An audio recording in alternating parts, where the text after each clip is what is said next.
Hey everybody, welcome back to another episode of Let's Have a Pint. Today we have Coffee Vanilla Stout from Brickway Brewing and Distillery. It is a stout, 5.2% alcohol by volume. The IBUs are not listed on Untapped. It gets an average rating of 3.91. Don't think I think we had this issue the other day. The Grey Plume.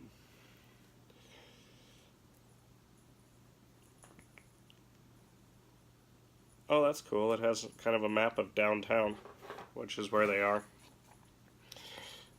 Description on back of the can reads, "Roasty and toasty is what you get when you balance vanilla with cold pressed coffee roasted by the Grey Plume and classic Brickway oatmeal cream stout.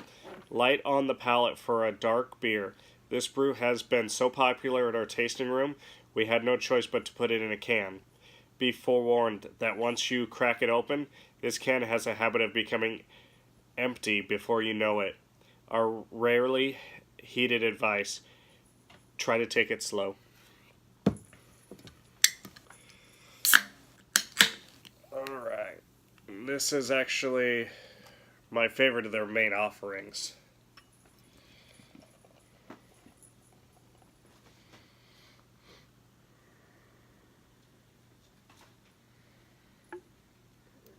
It's just dark. Sorry about how dark it is. What are you doing, little buddy boy? Head's receding rapidly, but there's a lot of it. I mean, this beer's been sitting out for possibly 15 minutes by now. Pulled it out before I did something I needed to do for this video. There we go.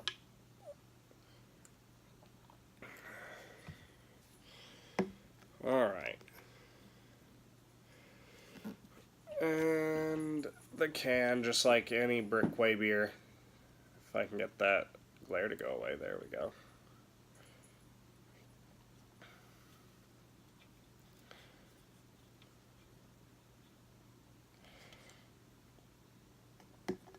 Alright, so we had probably close to 3 fingers of head.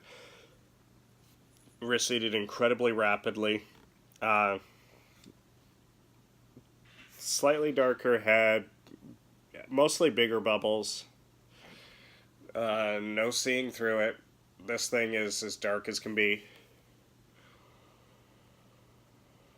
The nose is coffee, just straight bean coffee.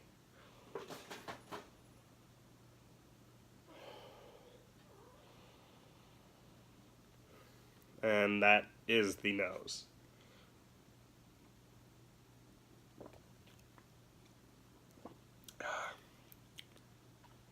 Like it said, it's a very light-bodied beer, but that's the cream part of it.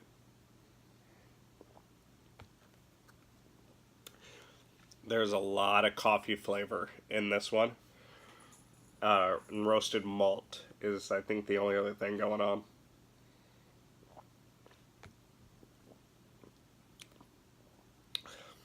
Coffee hits you immediately on the front of the palate.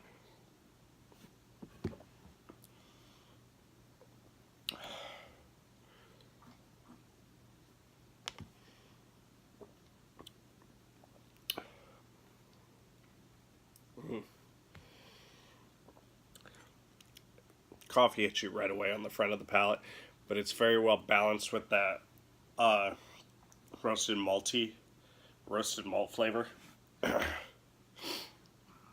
And it's the same in the middle. It's a very good balance between the two. And on the end of the palate, the malt roastiness kind of goes away. The roastiness of that malt goes away, leaving just the coffee as it goes down.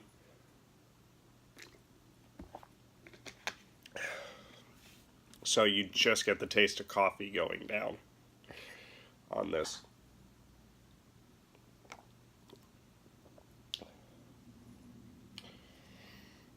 So basically, if you like coffee, You're gonna love this beer. First discovered this beer last summer. There were 3 different ones I bought originally. There was this one. There was their Raspberry Hefeweizen. And I think the other was their regular Hefeweizen. This quickly became my favorite. Just from those 3 beers, especially this one, they became my favorite brewery in the state. And then fast forward about 8 months, and I tried cross-strain brewing. And just by going to their brewery, from having Fairy Nectar, they became one of my favorite brewers in the city, and the state. Careful. Then I went to their brewery not long later, and they became my second favorite in the state behind Brickway.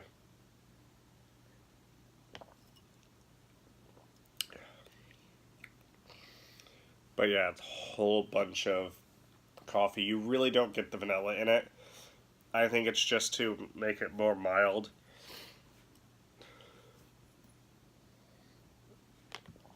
And let that cold pressed coffee shine through. Which is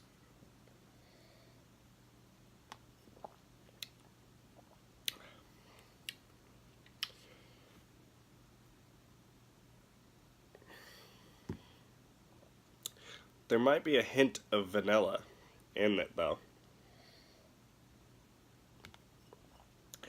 In the middle. In the middle, there's a hint of vanilla as well. This actually has a lot going on for being a main offering. And I don't know if you can get this outside of the Omaha area. But it's $8.99 for a 6-pack of this. But my favorite main offering from Brickway Brewing. Excuse me. Alright. So, my top 25 for this week for college football. Number 1, again, I'm not going to say it. Everybody knows. Number 2, I still have Clemson there. Because they had a much closer game than anybody else in the top 5. But they also played I should say besides Ohio State. Ohio State had as close of a game you can have without losing. But they're the only other one besides Ohio State who played somebody who I feel is worthy of being ranked. Georgia 3rd. They're still dominating and rolling just like Alabama. It'll be interesting to see. I don't think they play during the regular season, though, which is kind of disappointing.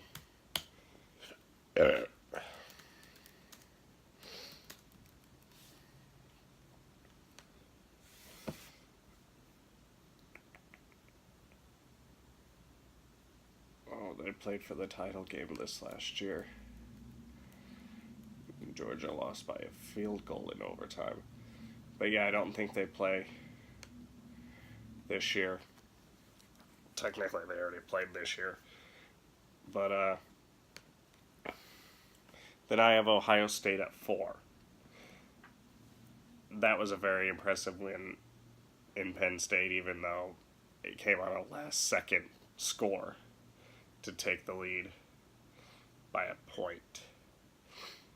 Then I have Oklahoma at 5, but I'm a little worried about Oklahoma because, they always say, defense is optional in the Big 12.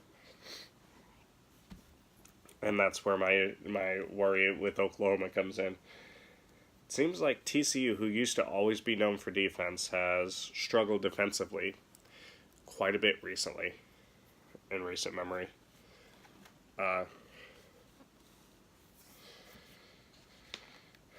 Then I have LSU at 6.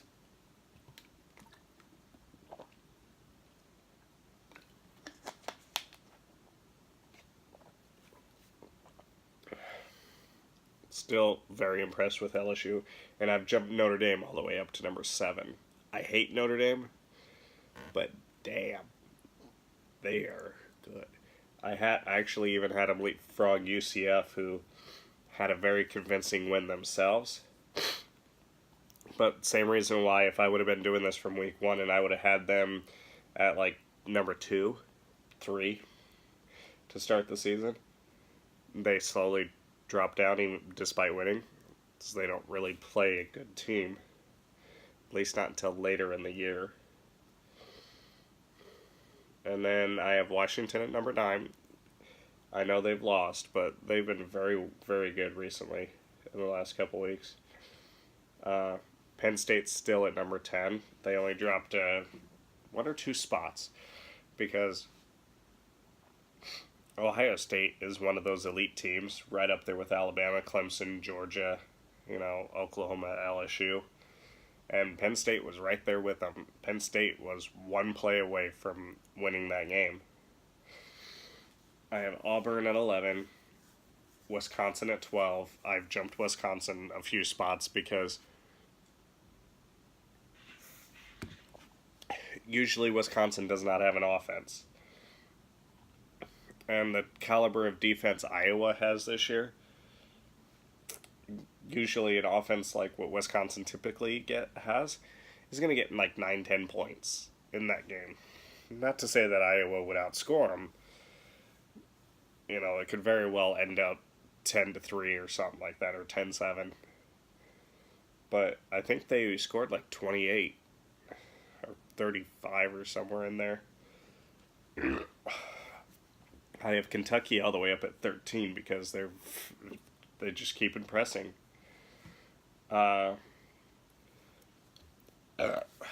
Auburn's at 14.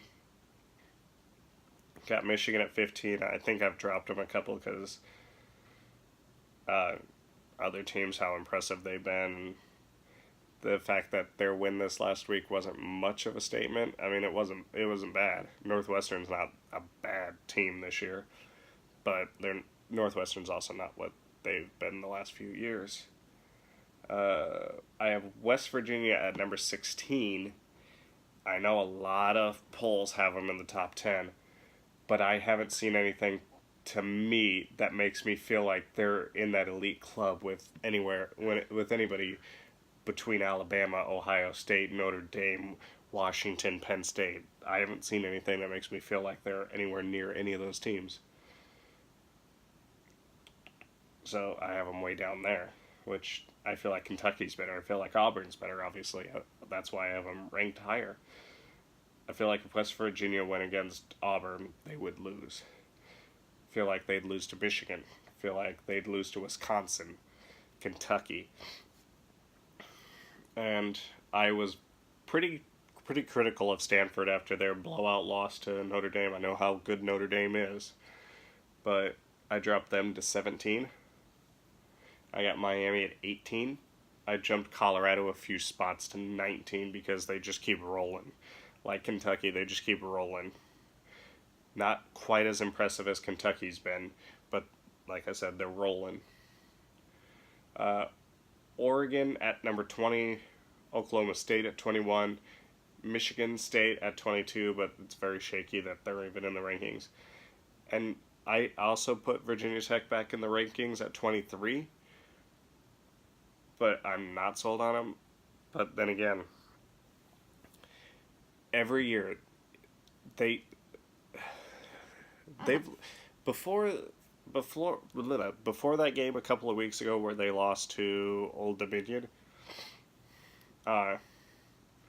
they'd looked like one of the top 15 teams easy, maybe a top 10 team. And I feel like they're going to look that way the rest of the year. They have it where anytime they are that good, it seems like the worst team on the schedule beats them. But they beat everybody else, or damn near everybody else. I don't think they're going to get by Clemson, but I think Clemson might be the only one they lose on their schedule.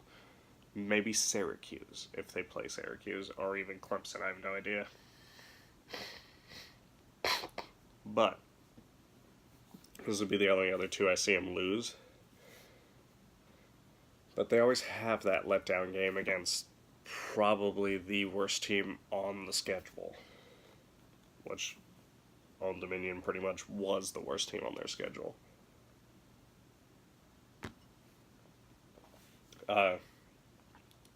I put South Florida in the rankings at 24. Hey, be nice. Sorry, she's a very moody teenager, Luna.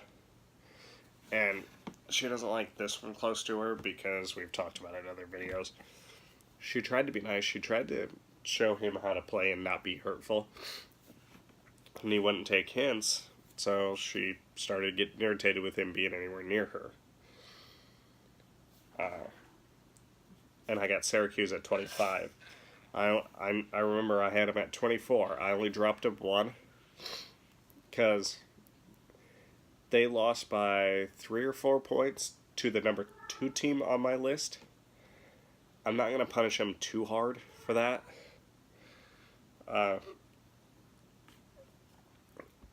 So they stayed in the rankings. I was not about to drop them for that. Now, if they had been playing, say, Virginia Tech, and they lost by a touchdown or 4 points or 3 points, yeah, I'd drop them a little more. If my rankings went down to like 30, they'd probably be at 30. Might be lower because I would have lost faith in them. The teams that are the biggest surprises to me this year are Kentucky, Colorado, and Syracuse. They're all just winning. And I know Syracuse has a loss. I don't think Kentucky does not, and Colorado does not. But we'll see what happens coming up. Kentucky's going to have some tough games. Colorado's going to have some tough games. And I don't know if Syracuse has any more tough games. I was looking at Kentucky's schedule. I think it was Georgia was on their schedule. I think other than that, realistically, they could win out. I think they could honestly end the season 11-1 with just a loss to Georgia, which is not a bad loss to have on your schedule. Anyways, would I buy this again? I mean, I've bought it 3 times or so in the last year. Well, in the last year and like 3 months. No doubt I will be getting it again. It is very good. It gets a 3.92 on Untapped. I know I've rated it before. I don't remember what I've rated it, but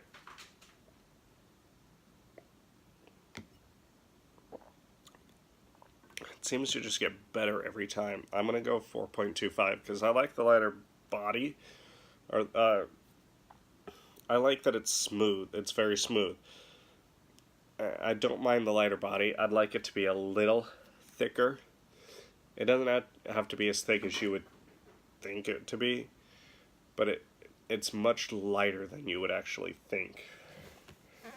So I'm going to go with 4.25 on it. What was I doing before? I think it was 4.5. Yeah, both times I did 4.5. I've found new things I love about it, but I'm going to go 4.25. So, till next time, Prost.